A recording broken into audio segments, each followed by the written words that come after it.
मेरा सवाल है कि क्या काबिल दस्तंदाज़ी पुलिस और नाकाबिल दस्तंदाज़ी पुलिस जुर्म की सूरत में पुलिस का रद्द-अमल मुख्तलिफ होता है? बिल्कुल। अब आपके साथ अगर लेट्स सपोज़ कोई भी किसी किस्म का जुर्म पेश आता है तो आपने ये नहीं देखना कि ये काबिल दस्तंदाज़ी पुलिस है या ये काबिल दस्तंदाज़ी पुलिस नहीं है। आपका आम आदमी को तो पता भी नहीं होता होगा। बिल्कुल। और आपका पहला चीज़ ये होनी चाहिए कि आप पुलिस स्टेशन जाएँ और जाकर अपनी कंप्लेंट लॉग करें।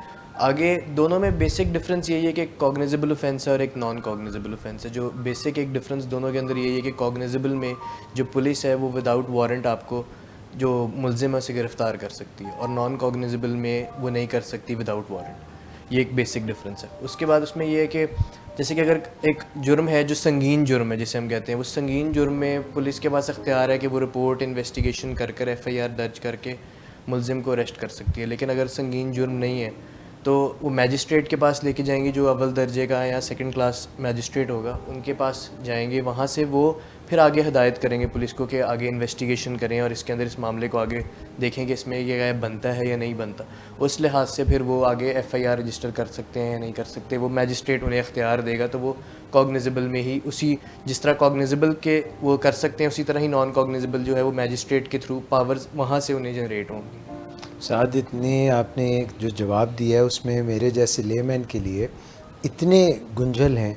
मिसाल के तौर पे काबिल दस्तंदाजी कौन सा है, नाकाबिल दस्तंदाजी कौन सा है, कॉग्नाइजेबल कौन सा है, नॉन कॉग्नाइजेबल कौन सा है, फर्स्ट क्लास मैजिस्ट्रेट कौन है, सेकंड क्लास मैजिस्ट्रेट कौन है, संगीन क्या है और रंगीन क्या है।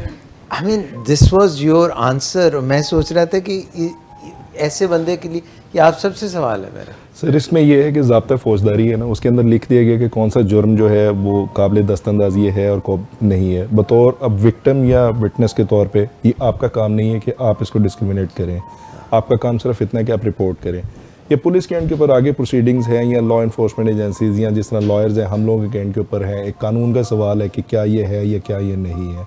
बुनियादी इसके पीछे विजडम जो थी वो ये थी कि मतलब संगीन जुर्म तो ऐसे ही है ना कि जिस तरह आप समझते हैं कि जो आपके साथ ऑफेंस हुआ वो बहुत शदीद नौयत के, किसी ने आपको असॉल्ट किया, आपको इंजर्ड कर दिया सीरियस कंडीशन में, या आपसे रॉबरी हो गई, थेफ्ट हो गया, कुछ भी ऐसा है जिसमें जुर्म की संगीनी ज़्यादा है।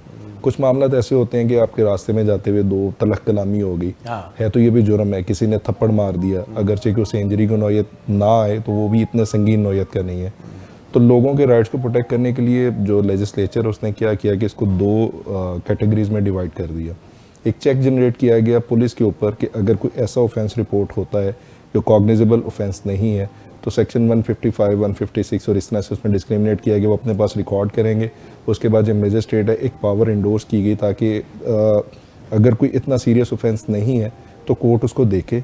अगर वो समझती है कि ये शिकायत आगे चल सकती है, ये इसमें मामला में कोई बात हकीकत है, तो फिर फर्दर इसको इन्वेस्टिगेट किया। तो ये ना हो कि बिल्कुल एक आम नौयत के मामले के अंदर भी लोग जो है जिस तरह कि मैं तुम उसने मुझे धमकी दी है जान से मार दूंगा, तो कहने को तो बड़ी संगीनी है लेकिन एक्चुअल होने में और उसको डिटरमिन करने में इसलिए एक चेक जनरेट किया गया कि थ्रू कोर्ट वो कंप्लेंट जाएगी और कोर्ट उसको अगर ऑथराइज करती है तो उसके बाद फिर ये मामला आगे बढ़ेगा। बिल्कुल ठीक है। उमर सर जी है कि जो हमारा ज़ाब्ता फ़ौजदारी है उसके अंदर बता दिया गया है कि कौन कौन से जो जुराइम हैं वो काबिल दस्तंदाजी हैं और कौन कौन से जुराइम काबिल दस्तंदाजी नहीं हैं।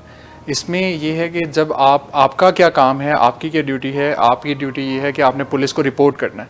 पुलिस को रिपोर्ट करना है, एक्चुअल आपके जो फैक्ट्स हैं, जो मामला हुआ है वही आपने नरेट करके पुलिस के पास ले जाना है, एक शिकायत दर्ज करवानी है। अब शिकायत के कंटेंट देख के पुलिस ये फैसला करेगी आया ये कॉग्निजेबल ऑफेंस है। अगर तो ये काबिल दस्तंदाजी पुलिस होगी तो ये FIR लॉन्च कर लेगी। FIR लॉन्च करके वो direct investigation without warrant arrest भी करेंगे और किसी कोर्ट की ज़रूरत नहीं है उनको, वो सीधी इन्वेस्टिगेशन स्टार्ट कर सकते हैं। लेकिन जब नॉन कॉग्निजेबल ऑफेंस होगा, नाकाबिल दस्तंदाजी पुलिस जुर्म होगा, कंटेंट से लग रहा है, आपकी कंप्लेंट की कंटेंट से ये लग रहा है, मतन से लग रहा है कि ये ऐसा जुर्म नहीं है जिसके ऊपर FIR लॉन्च हो सकती है, फिर वो कोर्ट का रास्ता अपनाएंगे, कोर्ट के पास जाएंगे, जो मुतलका मजिस्ट्रेट होगा, इलाका मजिस्ट्रेट, उसके पास जाएंगे, उससे इजाज़त लेंगे कि ये ऑफेंस हमें रिपोर्ट हुआ है।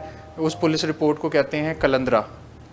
आम लैंग्वेज में अगर देखा जाए तो इसको लोग भी कलंदरे के नाम से ही जानते हैं। और इंग्लिश में क्या बोलेंगे? पुलिस रिपोर्ट कहते हैं, police report in non cognizable offence. तो वो मैजिस्ट्रेट के पास लेके जाएंगे, मैजिस्ट्रेट देखेगा कि आया कंटेंट से ये कोई जुर्म बन भी रहा है या नहीं बन रहा। जुर्म बनेगा तो वो पुलिस अथॉरिटीज़ को ऑर्डर कर देगा कि आप इन्वेस्टिगेशन करें। इन्वेस्टिगेशन वैसे ही करनी है जैसे आप FIR लॉन्च होने के बाद बगैर कोर्ट की इजाज़त से इन्वेस्टिगेशन करते हैं। फिर आपको तमाम वही अख्तियारात होंगे जो आपको FIR के अंदर अख्तियारात हैं।